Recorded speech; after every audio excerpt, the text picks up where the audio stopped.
నమస్తే MP news మన పేరు న్యూస్కు స్వాగతం. ఈరోజు పేపర్లోని న్యూస్ చూద్దాం. కొత్త టీంపై కసరత్తు, కేబినెట్లో 50 మంది పైగా ఛాన్స్. నడ్డా నివాసంలో బీజేపీ ఆర్ఎస్ నిద్రభేటి. ఎంపీ ఎన్నికల్లో ఇండియా కూటమి ప్రభుత్వ ఏర్పాటుకు ప్రయత్నాలు చేస్తుంది. దాంట్లో కొత్త టీం కసరత్తు, కొత్త వాళ్ళు ఎవరు ఉండాలి, కొత్త వాళ్ళు ఎవరు మంత్రి ఉండాలి, ఎవరు కేంద్ర మంత్రి ఉండాలని చెప్పేసి కసరత్తు చేస్తుందట. దానిలో భాగంగానే తెలంగాణ ఆంధ్ర నుంచి మహిళా విభాగంలో డీకే అరుణ తెలంగాణ నుంచి, ఆంధ్రప్రదేశ్ నుంచి పురంధేశ్వరి, ఈ ఇద్దరు పేర్లు వినిపిస్తున్నాయి. ఇంకోటి కిషన్ రెడ్డి, సంజయ్ ఈటల, ఈ ముగ్గురు పేరు కూడా వినిపిస్తున్నాయి. మరి ఎవరికి వరిస్తుందో చూడాలి మరి మంత్రి పదవి. ఇప్పుడు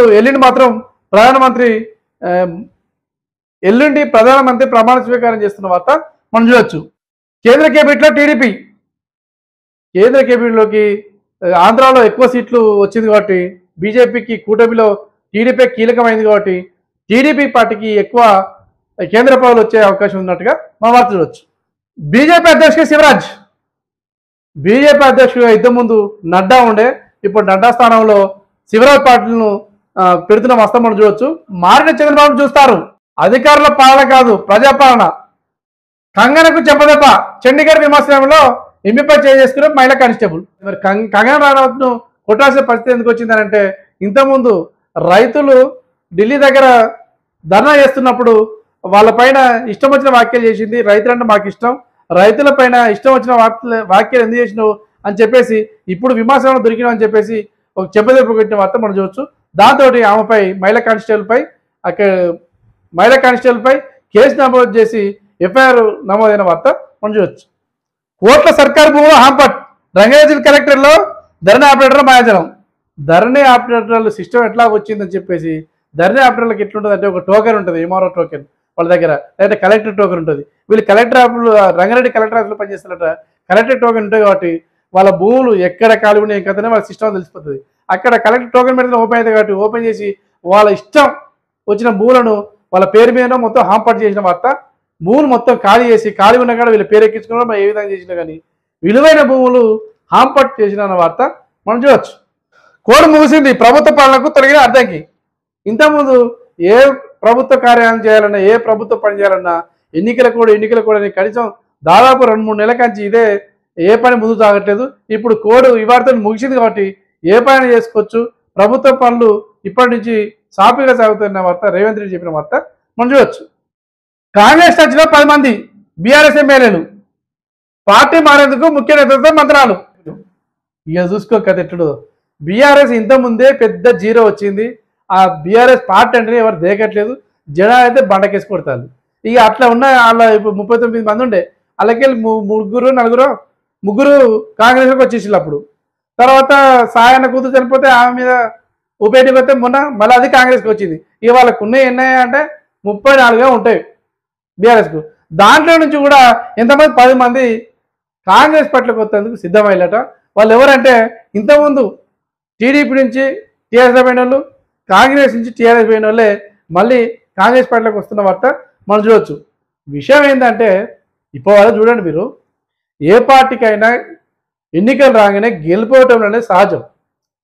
ఇప్పుడు కేసీఆర్ ఎంపీ ఎన్నికల్లో ఓడిపోతే కనీసం ప్రజలకు ధన్యవాదాలు చెప్పడానికో, లేకపోతే ప్రజా తీర్పుని గౌరవిస్తామనో ఇంత పెద్ద నాయకుడైనా వచ్చి మీడియా ముందు చెప్తాడు. ఈ కేసీఆర్కి ఇంకా కూడా అహంకారం తగ్గలేదు. మీడియా ముందుకు కాదు కదా అసలు వచ్చిన దాఖలు లేవు.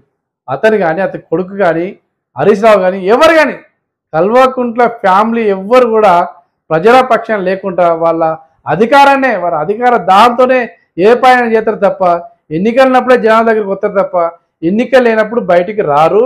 వీళ్ళ క్యారెక్టర్ అట్లాంటిది.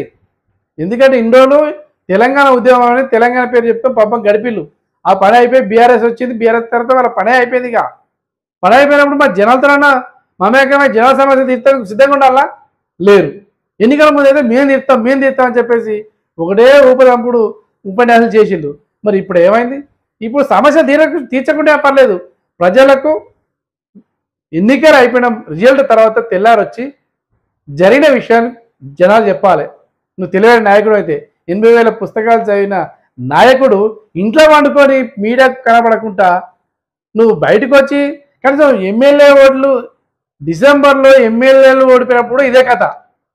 డిసెంబర్లో ఈయన అధికారం కోల్పోయినప్పుడు కనీసం రాజీనామా లెటర్ ఇవ్వడానికి కూడా, గవర్నర్ దగ్గర పోయి ఇవ్వడానికి కూడా ఈయన పెద్ద నామూషి లెక్క ఫీల్ అయ్యి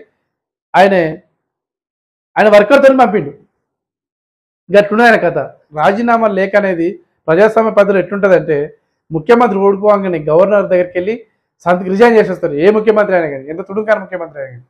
ఈయన ఎస్పెషల్లీ ఈయన పెద్ద కొమ్ములున్నట్టుగా, ఈయన పోతే ఏదో పరువైనట్టుగా పోయి సంతకం కూడా కనీసం గవర్నర్ కలవకుండానే ఆయన సబార్డినేటర్ తోటి పోయి చేసిన వార్త మనం ఇంతకుముందు చూసినాం డిసెంబర్లో.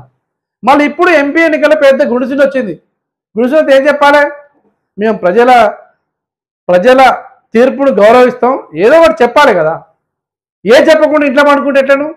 నువ్వు ఇంట్లో పడుకుంటే తప్ప జనాలు చేసిన సర్వ్ చేసిన కానే కావు. ఎప్పుడైనా కూడా అధికారాన్ని అడబెట్టుకుని ఇన్ని రోజులు కథ చేసింది తప్ప కేసీఆర్, తెలంగాణ ముచ్చేపి జనాలు సినిమా చూపించింది తప్ప ఈయన దగ్గర తెలివి లేదు.